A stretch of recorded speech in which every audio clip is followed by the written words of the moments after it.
ازيكم؟ النهارده هنعمل تصميم سوشيال ميديا فيه تفاصيل كتيرة جدا من استخدام فلترز وتولز وماتيريال، كمان هسيبها لك في الديسكريبشن. فقبل ما نبدأ كده جهز لنفسك ويلا بينا.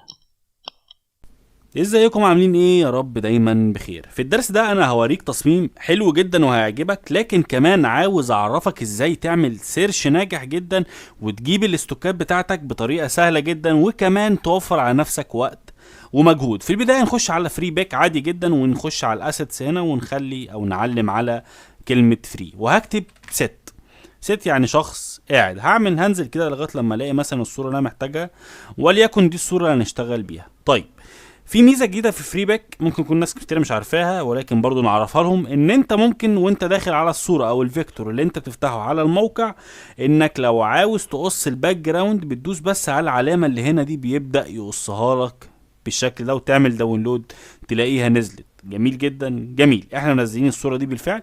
هنيجي هنا نعمل مثلا سيرش على كلمه روم، ونختار الروم او الحجره المناسبه لينا للشغل. في الغالب هنشتغل بالصوره دي، هننزلها عادي من غير ما نعمل لها قص، هنحتاجها زي ما هي. وكمان هنحتاج ان احنا نجيب موبايل، فهكتب هنا موبايل، وبعدين هاخد مثلا وليكن الصوره دي وهعمل لها ريموف باك جراوند واعمل لها داونلود، هتنزل معايا من غير باك جراوند.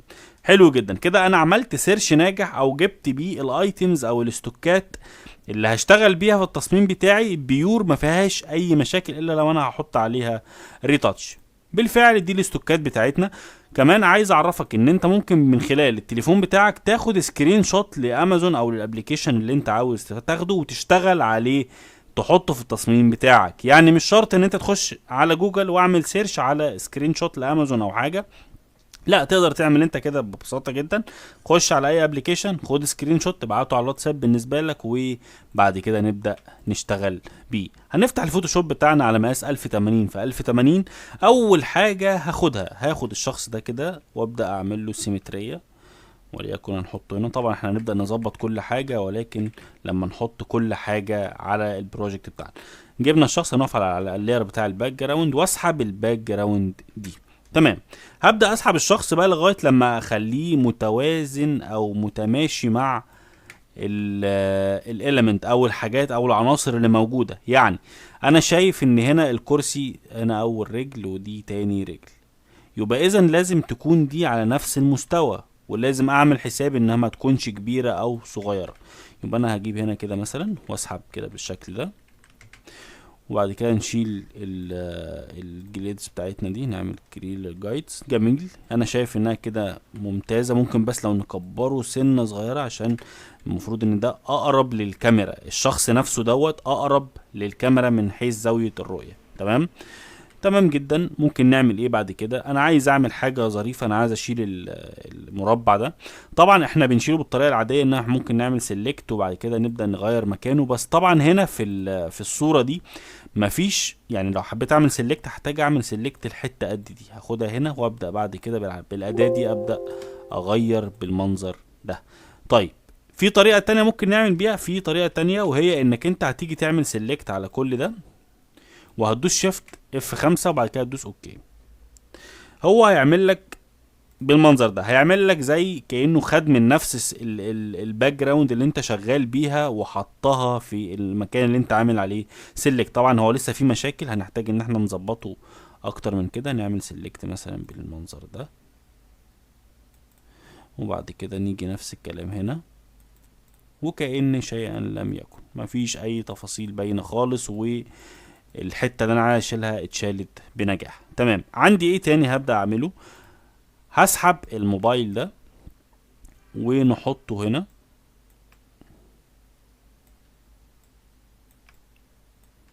بالمنظر ده كده مثلا، او لو عايزين نحطه مثلا في الجزئيه دي مفيش مشكله خالص.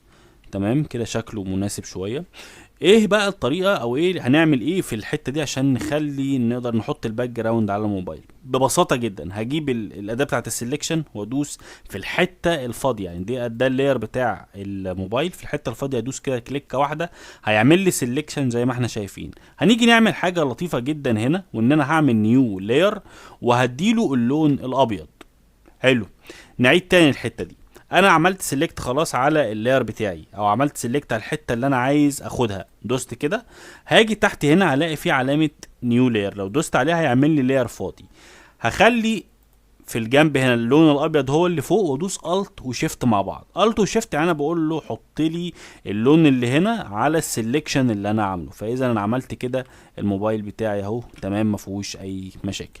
حلو جدا. عايزين نعمل لقطه بس في الموبايل، هاخد كوبي تاني من اللون الاسود او الشيب بتاع الموبايل نفسه ده، وهاجي على الجزء اللي تحت واخليه مثلا وليكن ياخد جريدينت، او نخليه لون ابيض مفيش مشكله، ونخليه سمارت. وبعد كده نيجي هنا وندي بلور.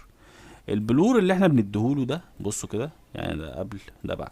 هزود لاير تاني من البلور ده، وازود العرض والارتفاع بتاعه عشان يديني الافكت او الريفليكشن اللي احنا شايفينه ده. جميل كده لغايه هنا، جميل جدا. هاجي عند اللاير اللي هو الابيض او السلكشن الابيض اللي انا عملته، وهاجي اسحب السكرين شوت اللي انا خدتها من التليفون عندي، وادوس الت كنترول حرف الجي مع بعض عشان ينزلهم لي على اللاير الابيض زي ما احنا شايفين هنا. هل في اختيار تاني او في حاجه تانية اقدر اعملها بحيث انها تخلي لي السلكشن ده او الصوره اللي انا حاططها تتحط على الموبايل بدون ما ادوس الت وكنترول والكلام ده؟ بسيط جدا. هاجي هنا ادوس حرف الالت او ادوس على زرار الالت، واقف على الصوره اللي انا عايز انزلها على الشيب، هلاقي فيه سهم نزل، ادوس كليكه واحده هينزل لي بالمنظر ده.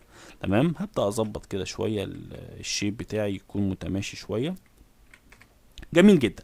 هعمل نيو لاير تاني فوق السكرين شوت اللي انا حطيتها، وهعمل لها برضو انها تنزل على اللاير بتاعي الابيض ده. وهاجي عند اللاير ده واجيب اللون الابيض واجيب الفرشه الفيدد، نخلي اوباسيتي 100%، فلو 10%، وابدا اعمل كده زي تبييض من الاجناب كده بشكل عشوائي، بحيث ان هو يدي لك الريفليكشن بتاع الشاشه او سطوع الشاشه من الموبايل. حلو كده، حلو جدا. هنعمل ايه تاني؟ هاجي عند اللاير اللي انا خدته اللي انا عامل له سمارت اوبجكت ده، او اللي انا عملت له الجاوزن بلور ده. ممكن نعمل حاجه تانية نزود بيها موضوع ان يبقى كأن الضوء طالع من الشاشه والكلام الجميل ده. جدا سهل جدا. هاجي فوق اخر لاير انا حاطه، وهاجي من الجنب هنا مثلا هعمل سيلكشن كده خفيف، وهعمل نيو لاير واديله اللون الابيض، وفي نفس الوقت هعمل له ميرج بحيث ان هو يبقى نازل بالمنظر اللي احنا شايفينه ده. واخدين بالكم؟ نفس الكلام ده هعمله هنا تاني. هاخده هنا واقوم جاي سحبه الناحيه التانيه وانزله في نفس المكان، ونفس المكان اقوم جاي عامل لاير جديد هنا مثلا، ونديله نفس الموضوع. ندمج التلاتة دول ببعض ونديهم جوزن بلور. بصوا كده، قبل بعد. نبدأ نقلل اوباسيتي شوية. تمام جدا. انا كده شايف ان التصميم بتاعي ماشي كويس. لسه ما عملناش شادوز، لسه ما عملناش اي حاجه من الحاجات الجميله دي، ولكن خلينا ماشيين في التصميم. تمام. هنعمل ايه بعد كده؟ هاجي فوق خالص كده وادي من هنا color لوك اب، واجي عند اول حاجه هنا في اللود 3 دي LUT دوت. هاجي هنا اقف عليه كده وانزل كليكتين بالظبط. بصوا قبل، بصوا بعد. هو كأنه بالظبط عمل تشبع الالوان بتاعتي. هاجي ادي كيرفز لو انا عايز اغمق شويه او افتح شويه براحتي.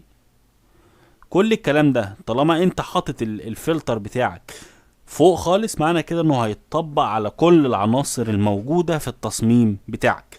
حلو كده، حلو جدا. طيب هنعمل ايه تاني؟ هاجي نعمل بقى الشادوز بتاع الكرسي والكلام اللذيذ اللي احنا عملناه ده.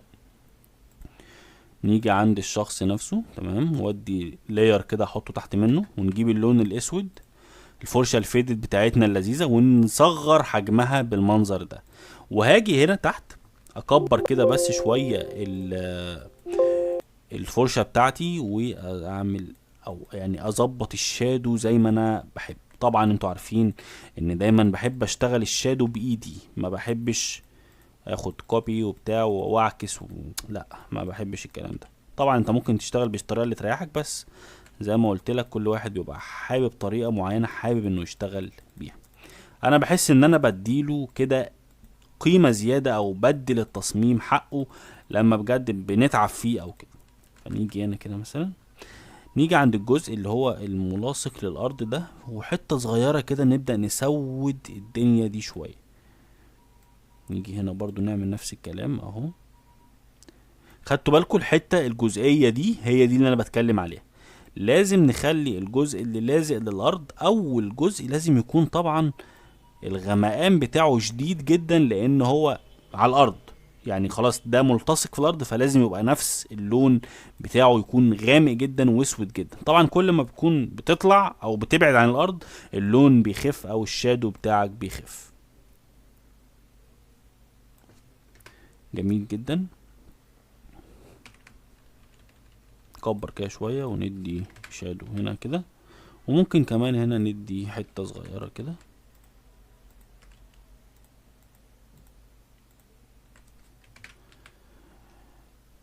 جميل جدا. نيجي عند رجل الراجل الجميل ده ونتمزج كده واحنا شغالين، يعني بجد استمتع بالشغل اللي انت بتعمله علشان تحس ان انت فعلا عملت حاجة واديت لها قيمة كبيرة جدا في الشغل.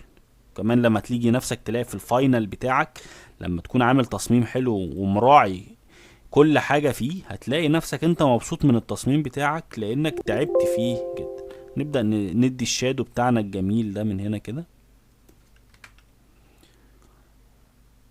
نفس الكلام ده برضو جزء لازق في الارض. خدتوا بالكم انا الحته دي زودتها، ولكن الحته يعني مثلا الحتت اللي زي دي سايبها لون اسود بس فاتح، لان هنا الجزء ده مش لازق في الارض، لا بالعكس هو مرفوع عن الارض، ففي ضوء او حاجه نازله على الشوز دوت، فعامل ريفليكشن للضي بتاعه على الارض. فنعمل كده نفس الكلام ده. جميل جدا. انا شايف كده التصميم بتاعي لذيذ. ممكن لو عايزين نديله مثلا شويه color balance، نغمق بقى نفتح براحتنا. انا شايف ده لذيذ جدا. خلينا في الغوامق. تمام. خدتوا بالكم يعني الدرجات واللعب في الالوان ممتع جدا فوق ما تتخيل. يعني بص ده قبل بعد، لا لذيذ جدا. حلو. ممكن نعمل ايه تاني هنا؟ تمام لغايه كده ممكن نيجي على جوجل بقى نجيب افكت كده، مثلا نكتب جوجل ونكتب مثلا افكت اوفرلاي شاين، ونيجي على ايمج. معنى كلمه اوفرلاي عشان تبقى انت برضو عارف وانت بتعمل سيرش، اوفرلاي يعني باك جراوند بتاعها سودا. تمام. ليه بنجيب الباك جراوند سودا؟ عشان لما بنيجي نحطها على الفوتوشوب ونغير المود بتاعها السكرين تيجي معاك كانها بي ان جي.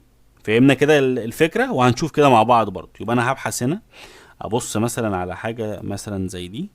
ممكن نسحب دي كده. طبعا دي جايه من ناخدها بينت كده عشان نقدر نطلعها مظبوطه.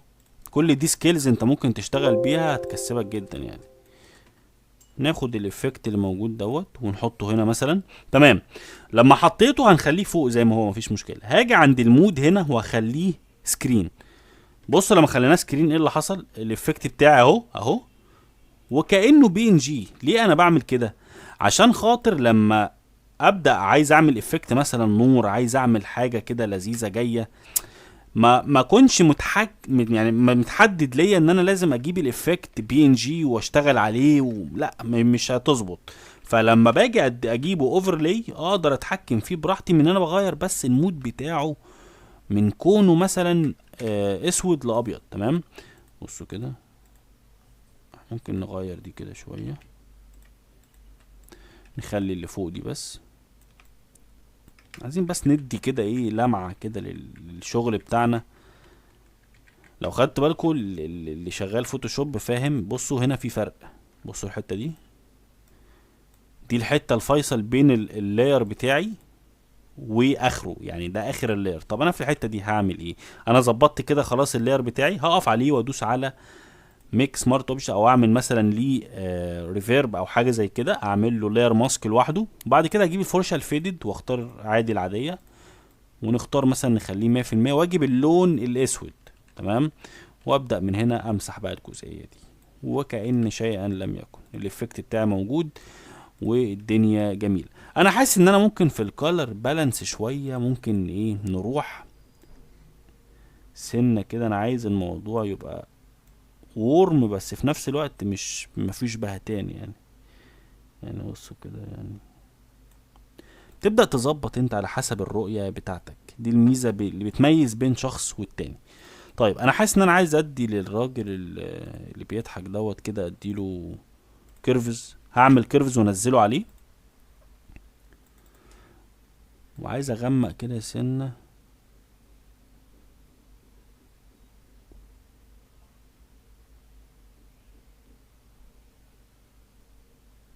تمام. ممكن نيجي على اللاير ماسك ده ونعكسه. طبعا بعكس اللاير ماسك ازاي؟ انا واقف عليه اهو كده زي ما احنا شايفين كده بالظبط. هنقف على اللاير ماسك من هنا وادوس كنترول حرف الاي. الاي بمعنى او ببساطه انا دلوقتي حاطط اللاير، تمام، اللاير محطوط، اللاير مش موجود، تمام كده اللاير بتاعي موجود. طيب او الايفكت بتاعي موجود. انا عاوز بقى اعمل حاجه. الايفكت ده نازل على الراجل وعلى التاب وعلى الكرسي اللي هو قاعد عليه ولا الكنبه اللي هو قاعد عليها. انا عايز مثلا اخلي اللاير ده على جزء معين في الصوره اللي محطوط عليها. هل اقدر اعمل كده؟ تقدر تعمل كده ببساطه خالص من خلال اللاير ماسك. انا وقفت عليه وادوس كنترول حرف الاي مع بعض، هيشيل لي اللاير ماسك وهيتحول من لون ابيض للون اسود. تمام. هاجي بالفرشه الفيدد بتاعتي واخلي مثلا فلو 25%، واجي باللون الابيض. طيب معنى ايه الكلام ده؟ معنى انا بجيب فرشه الفيدد واخلي اللون الابيض هو اللي فوق وانا واقف على اللاير ماسك بعد ما عكسته، ان انا بقول له بقى ايه الجزء اللي انا هدوس عليه بالفرشه ده، حط لي الفلتر او اللاير ماسك اللي انا عامله عليه. تعالوا نشوف كده مع بعض. بصوا مثلا كده، ده قبل بعد. خدتوا بالكم؟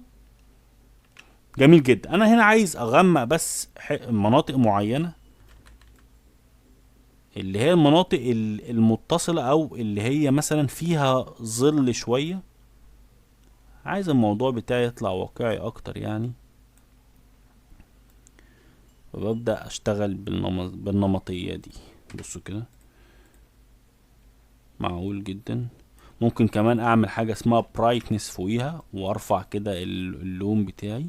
تمام. ونعكس برضو اللاير ماسك عشان نقول له زود لي الكلام ده في المناطق اللي انا هعلم عليها بس. تعالوا هنا كده مثلا نبيض كده التيشيرت بتاعه.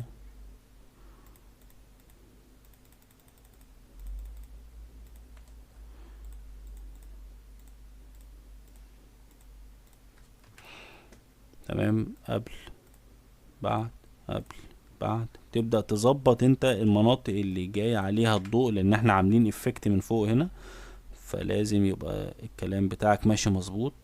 تظبط الدنيا بتاعتك. تمام. انا شايف كده التصميم بتاعي لذيذ مفهوش اي مشكلة. ممكن نعمل ايه كمان؟ تمام. انا جيت نزلت شوية موبايلات كده بالشكل ده، ممكن تنزلها بفري بيك بنفس الطريقة. يعني جينا هنا مثلا وقفنا على الموبايل ده، شلنا الباك جراوند وعملنا داونلود. اخترت كام واحد كده نشتغل بيه. نسحب كده كل الكلام ده هنا، صغر كده حجمه. عايزين نعمل بس كده ايه حاجة حلوة. نعكس ده بالمنظر ده. ممكن نصغر حجمه شوية. تمام. ونجيب ده معاهم.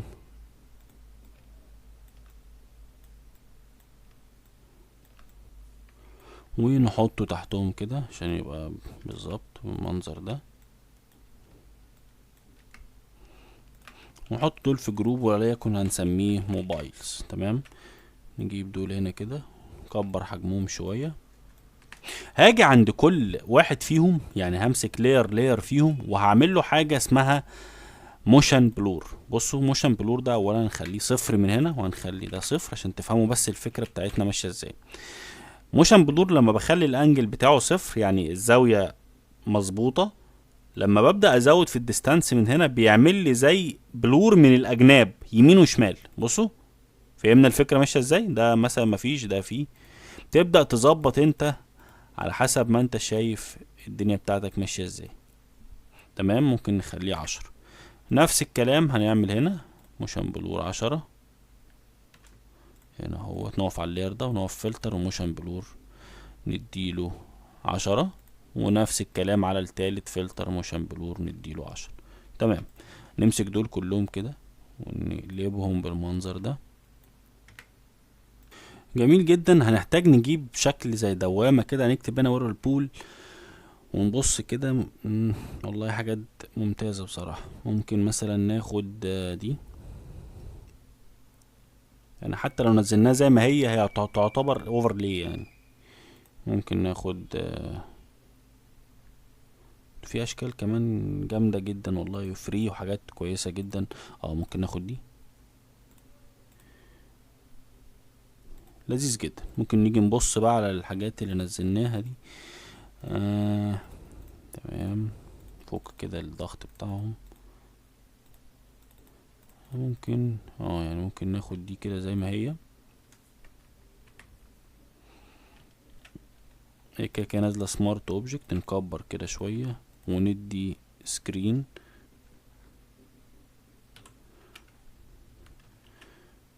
لذيذ جدا. نبدأ نظبط كده الشكل زي ما احنا عايزينه. ممكن في الاول بس قبل ما نعمل الكلام ده نقص الجزئية اللي احنا محتاجينها. نعمل سيلكت كده، ناخدها لوحدها. تمام، ونخلي دي سمارت اوبجكت وبعد كده نخليها سكرين. تمام، نبدأ نظبط بقى الموضوع كأن في دوامة بقى هي اللي مطلعة الكلام ده. طبعا احنا بنقعد نبدع براحتنا، الابداع ملوش اخر يعني.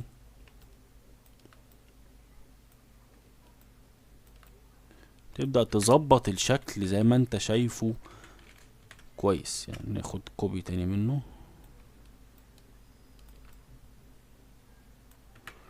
تمام، ممكن نيجي ندوس كنترول ال عشان نفتح الليفلز. نضيع شوية الحتة بتاعت النقط اللي موجودة دي، او ايوه بالظبط كده. تمام، ممكن نصغر حجم بقى شوية الموبايلز.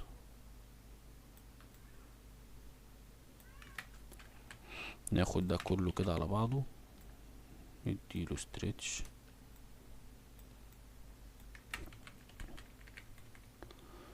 موضوع لذيذ والله. يعني انت كل ما بتاخد وقتك كل ما كان الحاجة شكلها اجمل. هنيجي هنا، نيجي نقف على اللاير ده ونعمل له اسم لاير ماسك. وهبدأ بالفرشة الفيدد، اخلي الفلو 5%، واجيب اللون الاسود وابدأ امسح شوية من الحتة دي عشان الموضوع يبان واقعي اكتر يعني شوية.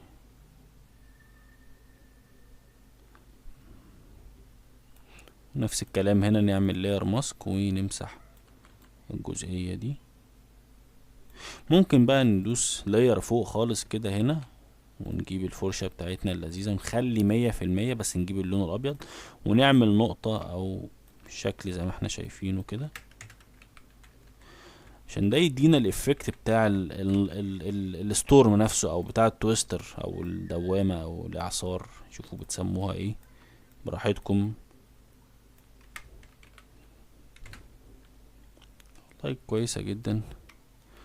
نبدأ ناخد ده كله كده ونقربه كده شوية للتابلت بتاعه كأن ده طالع منه ده. تمام جدا، لذيذة جدا لذيذة جدا. تمام، حاسس ان انا ممكن نجيب دي سنة كده مع التابلت كده دي، عشان هنفضي مكان نكتب فيه التكست بتاعتنا او المسج بتاعتنا. وليكن هنكتبه الجزئية دي كده كويسة. ممكن نخلي دي كده لذيذة جدا. ممكن نكتب في الجزئية دي. نيجي نختار الفونت بتاعنا، عندنا فونتات كتيرة. ممكن نخلينا في المعتاد، نكتب مثلا امازون.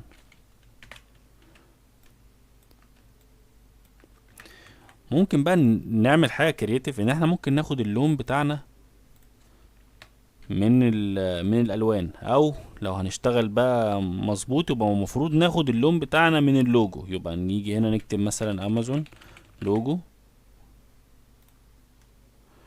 ونسحب اللوجو بتاعنا ده، نسحب لوجو PNG مثلا. ماشي، ويب مش مشكلة.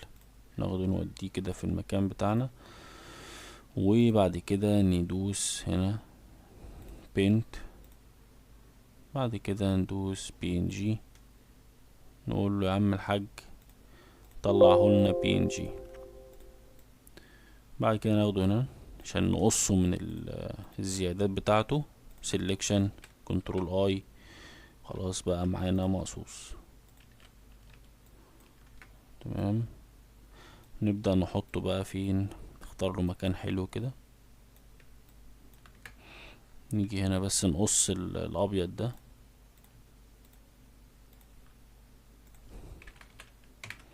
تمام، او ممكن نحطه هنا احسن. يبقى انت هنا عندكش غير لونين هتشتغل بيهم، وهما الاسود والاورنج ده.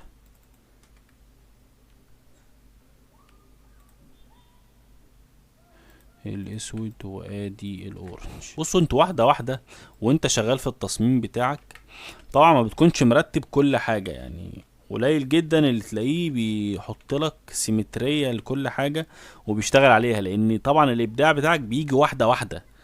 ما بتكونش محدد انا احط هنا اسم، احط هنا بتاع، احط مش بالضروره، خصوصا لو انت معاك فري سبيس تقدر تشتغل فيها.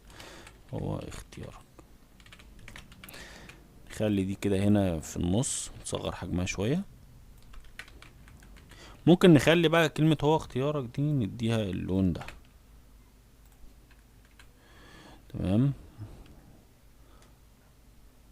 طلع دي فوق خالص كده.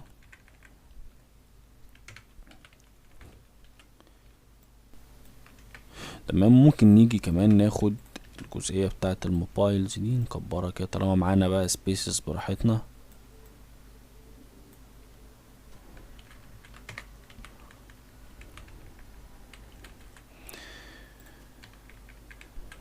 ممكن نغمق شوية اللون لان انا مش حاسه احسن حاجة.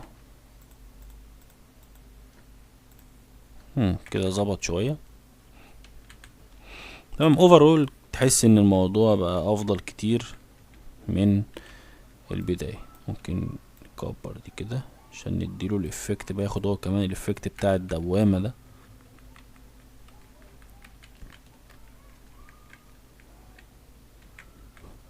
لذيذ جدا. نعمل ايه كمان؟ ممكن نبدأ ننظم بقى شوية، نخلي ده مثلا effects،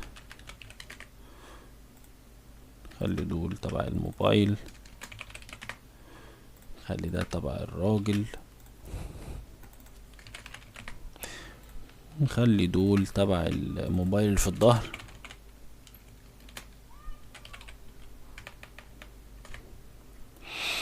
وده التكست، ودول الشاين افكت. لا ده اللوجو بتاعنا. ممكن نحط ده مع ده، يعني نحط دول كده هنا، وده التكست بتاعتنا. تمام، عايز اعمل حاجة كده من الجنب هنا، مش عارف هتظبط ولا ايه، بس تعال نجربها. نعمل جريدينت، لسه لذيذة بصراحة. ممكن نغير دي شوية. ممكن كمان نعمل حاجة تانية، نجيب مثلا سيركل زي دي نجيبها باللون الابيض، ونعمل واحدة كده، نخلي وباستي بتاعها مثلا 15-20%. الحاجات دي بتدي افكت كويس اوي للتصميم، يعني انت لو اشتغلت عليها كويس. ممكن ناخد واحدة زيها تاني ونعكسها، ونيجي عند الجزئية اللي تحت دي زي ما انتم عارفين، نعمل سمارت اوبجكت، نعمل قصدي لاير ماسك ليها، وبعد كده ناخد الفرشة بتاعتنا، شوف بس اخره فين، ايوه، ونمسح الجزئية دي عشان تبان بس انها واقعية. وكده يعتبر انت التصميم بتاعك كفاينل خلص. لذيذ جدا. ممكن لو عندك وقت تعمل شغل احسن من كده بكتير. اتمنى يكون الفيديو عجبكم، واسفين على التأخير والإطالة في الفيديو.